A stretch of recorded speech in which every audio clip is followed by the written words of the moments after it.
Hello everyone, in this video I'm going to show you how to cancel your Grok AI subscription. So for here you have to go to the Super Grok. Here you can see the subscription is called Super Grok. Then you have to go to the profile option. From here then you have to click on settings, and here you will get the option of subscription to get cancelled. And if you get that, here you can simply just go to that option and you can just simply cancel your Grok subscription. But if it's not available, then what you need to do is go to the X, then you have to click on the more option, then you have to click on settings and privacy, and here you will get the option of premium.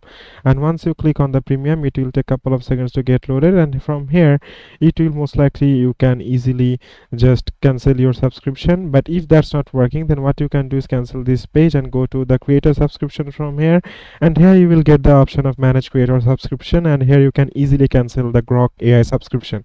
So it is as simple as that, guys. Thank you very much for watching this video.